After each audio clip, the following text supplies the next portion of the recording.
పూరా లోకల్. జల వనరుల కోసమే కొట్లాడి తెచ్చుకున్న తెలంగాణ రాష్ట్రంలో దాదాపు 1,00,000 కోట్ల పైబడి కట్టినటువంటి కాళేశ్వరం మేడిగడ్డ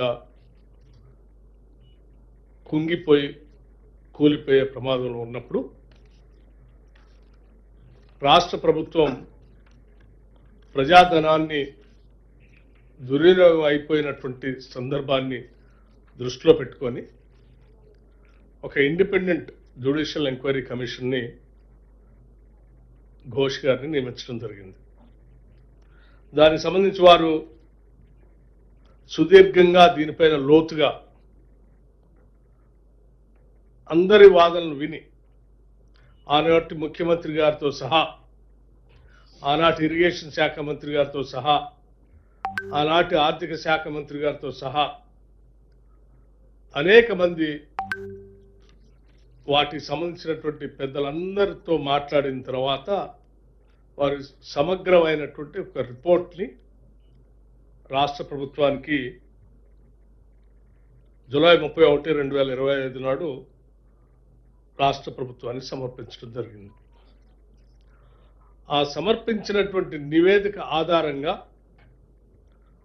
రాష్ట్ర ప్రభుత్వం కూడా ప్రభుత్వ ప్రధాన కార్యదర్శి నీటిపారుదల, అట్లాగే ప్రభుత్వ ప్రధాన కార్యదర్శి జిఏడి, ప్రభుత్వ కార్యదర్శి న్యాయశాఖ, వీరు ముగ్గురితో అధికారులతో ఒక కమిటీ వేసి ఆ రిపోర్ట్ని క్షుణ్ణంగా చదివి క్యాబినెట్కి పెట్టవలసిందిగా ప్రభుత్వం ఆదేశించడం జరిగింది. గౌరవ ముఖ్యమంత్రి గారు ఆదేశించిన దానిపైన ఈ ముగ్గురు అధికారులు సమర్పించినటువంటి ఆ రిపోర్ట్ బేస్ చేసిన రిపోర్ట్ని ఈరోజు క్యాబినెట్లో మా అందరి ముందు ఉంచటం, దానిపైన స్పష్టంగా గౌరవ ఉత్తమ్ కుమార్ రెడ్డి గారు పవర్ పాయింట్ ప్రజెంటేషన్ కూడా ఇవ్వటం జరిగింది. దీని ద్వారా ప్రధానంగా అంటే ఇది మేము చెప్పేటువంటి అంశాలు ఏవి కూడా రాజకీయపరమైన ఆరోపణలు కావు, ఇది ప్రభుత్వపరమైనటువంటి రిపోర్ట్ కూడా కాదు. It is an independent judicial enquiry report. Ghosh గారిచే నియమించబడినటువంటి ఒక ఇండిపెండెంట్ జ్యుడిషియల్ ఎంక్వైరీ రిపోర్ట్ వారిచ్చినటువంటి అంశాలను మాత్రమే మీ దృష్టికి తీసుకొని వస్తూ ఉన్నాం. దాంట్లో ప్రధానంగా వారు చెప్పినటువంటి అంశాలు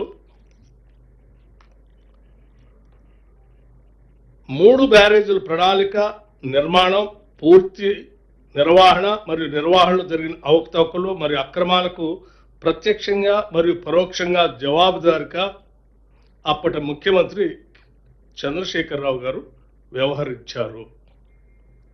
ఆయన సూక్ష్మంగా ప్రమేయం మరియు ఆదేశాలు ఈ 3 బ్యారేజీల అవకతవకలకు కారణం మరియు ఫలితం కూడా, దీని దుస్థితికి కూడా వారే కారణం.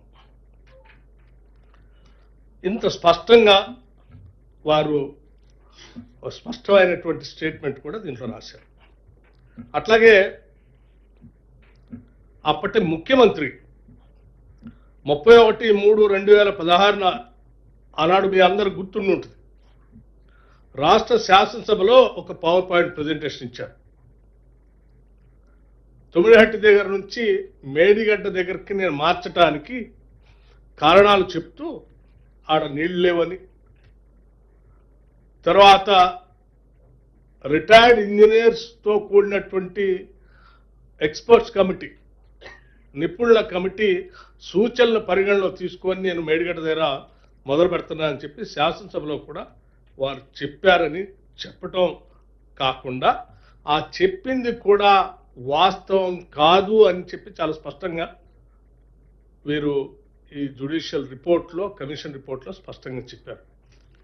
ఎందుకంటే ఆ రిపోర్ట్ని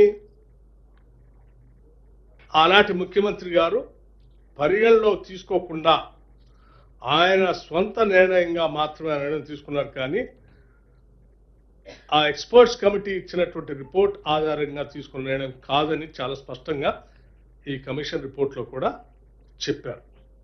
అంటే ఆనాడు వారు సొంతగా నిర్ణయం తీసుకోవటమే కాకుండా ఆనాటి శాసనసభను కూడా తప్పుదోవ పట్టించారు. ప్రభుత్వం మరియు అప్పటి ముఖ్యమంత్రిగా శ్రీ కె చంద్రశేఖరరావు మరియు అప్పటి నీటిపారుదల శాఖ మంత్రిగా శ్రీ టి హరీష్ రావు ఉద్దేశపూర్వకంగా నిపుణుల కమిటీ నివేదికను పరిగణించలేదు. అట్లాగే అప్పటి రాష్ట్ర ముఖ్యమంత్రి రాష్ట్ర ప్రయోజనాలకు వ్యతిరేకంగా వ్యవహరించారు మరియు వేల కోట్ల ప్రజాధనంతో నిర్మించిన 3 బ్యారేజీలను రక్షించడానికి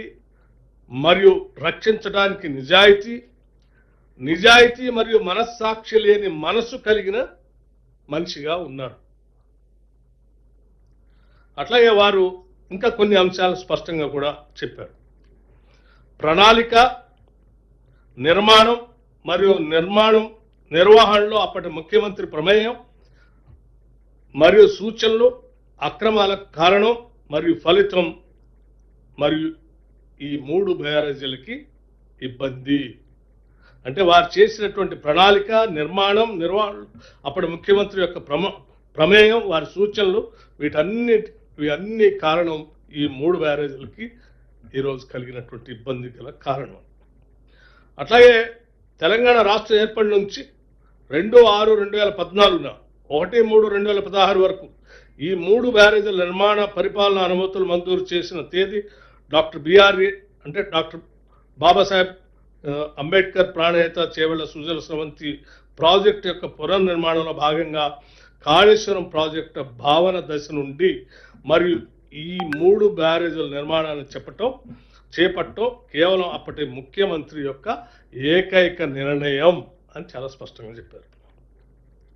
తుమ్మిడిహట్టి వద్ద నీటి లభ్యత లేదని ఆరోపించడం సరైనది కాదు అని కూడా చెప్పారు.